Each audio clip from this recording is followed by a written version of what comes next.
Hello mga kalonger. Magandang gabi po mga kalonger. Time check po, 11:30 PM na mga kalonger. So a-update lang po tayo sa mga nakaset natin mga breeder mga kalonger. So nangitlog na po si Batanes, Cross, Solo Sola mga kalonger. So papakita natin yung mga magkakapatid na Solo Sola mga kalonger. So eto na po sila mga kalonger.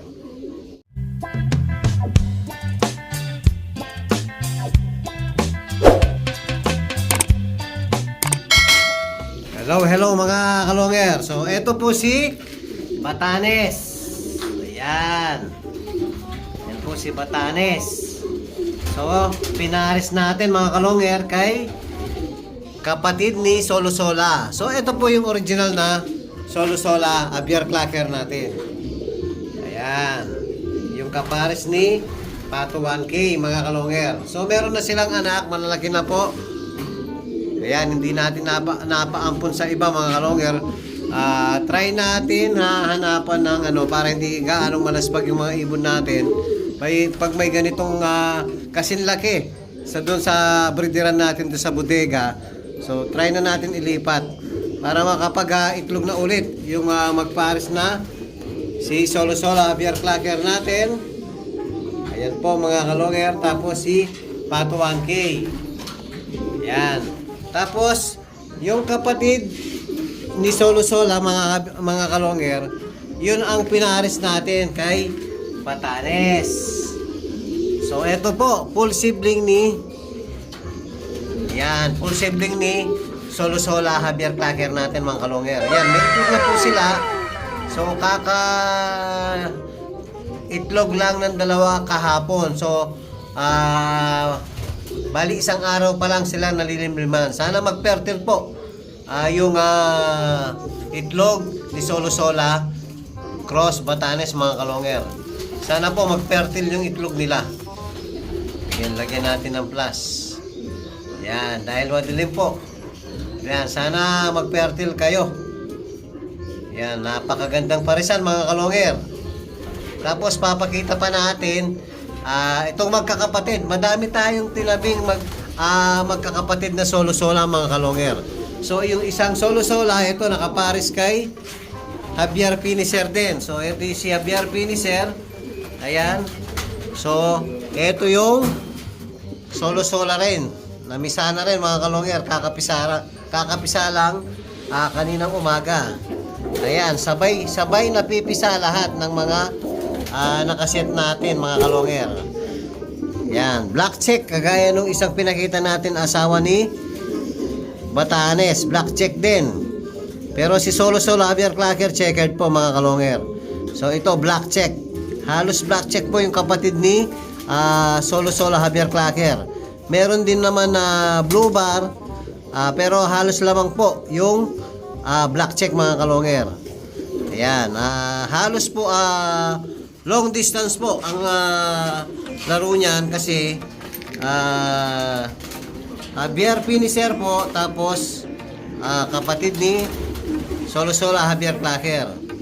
Pero pwede naman north and south mga kalonger kasi hanggang sa norte sa atin, hanggang pinakamalayo natin sa Santa Ana 400 po.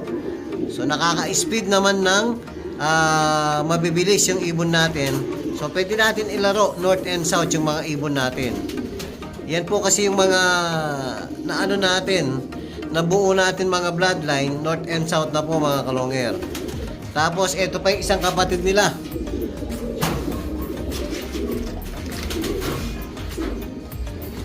O, ito naman po, blue bar naman mga kalonger.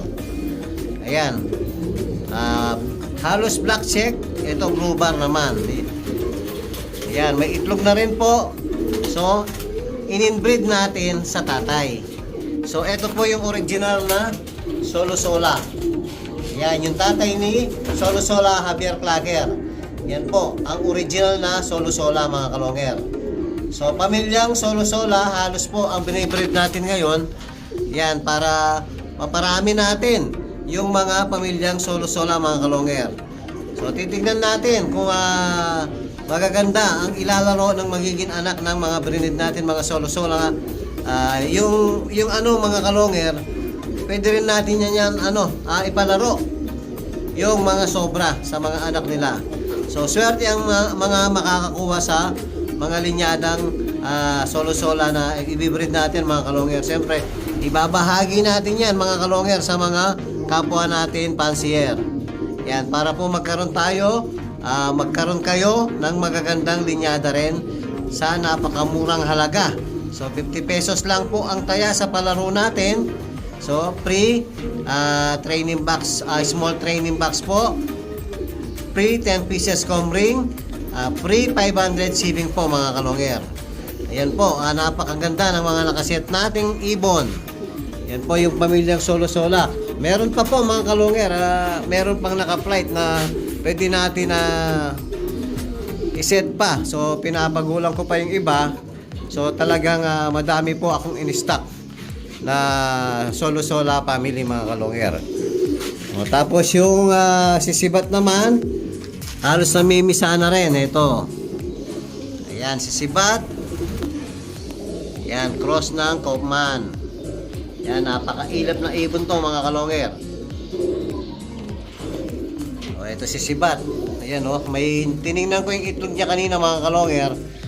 Meron na pong crack. So sigurado bukas mamimisa na to. Sabay din may crack yung itlog niya mga kalonger. Sabay din mapipisa sigurado yung itlog ni sibat. Yan po, laging sabay napipisa yung mga paitlog ng mga kalapati natin. Dahil nga dun sa pinakita kong video, so sa hindi pa nakapanood mga kalonger, bakit sabay napipisa? Yun nga po, pag umitlog ng una, tatanggalin ko muna, papalitan ko ng dummy egg, so itatabi ko lang po yung unang itlog, itatabi ko sa garapon. Yung hindi po naahanginan, para hindi mapasukan ng bakterya mga kalonger. Tapos pangalawang araw iitlog yan. So ibabalik ko po yung tinanggal nating itlog sa unang araw. So sabay po malilimliman, sabay mapipisa ang itlog nila mga kalonger. Ganun po kadali na para magsabay mapisa yung paitlog ng mga kalapati natin. O ayan, tapos update ko rin si Taiwan.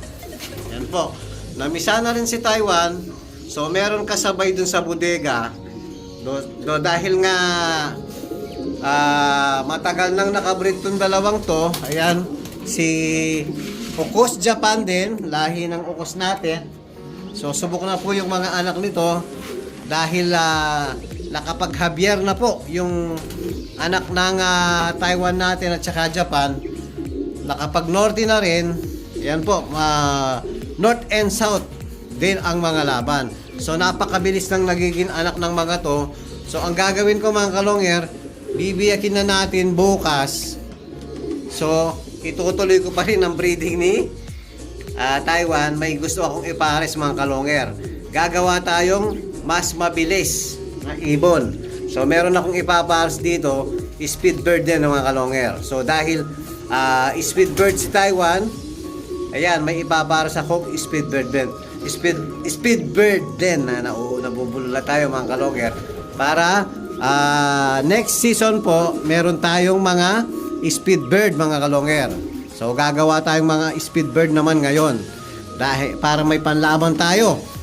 Dahil po ang labanan ngayon talagang pag dulo na po, halos sa swertihan na lang yung nakakalusot sa karera dahil napakahirap po dahil sa panahon. Yung panahon po natin na pag malayo na, biglang kumulimlim. Ayan, swerte po ang nakakalusot. Swerte ang may pondo na mabibilis. Minsan, lamang na po sila mga kalonger. So, kailangan po natin gumawa ng mabibilis na pyesa, mga speed bird. So, next magsiset tayong mga speed bird mga kalonger. Marami po tayong pwedeng gawin na materials dito na madami po tayong speed bird dito na tinabi ko lang. So, ngayon po, iseset natin para makasabay tayo sa mga mabibilis na ibon mga kalonger. So yun po yung update natin sa mga breeder natin ngayon. Kahit late na po, yan nakapag-update pa tayo. Maraming salamat po mga kalongger. At kung bago pa lang kayo sa aking channel, huwag kalimutan mag-subscribe, like and share at pakipindot na rin po yung notification bell, pati na rin po yung all para updated kayo sa mga bagong video natin. So yun lang po mga kalongger. Maraming salamat po. Keep safe and God bless.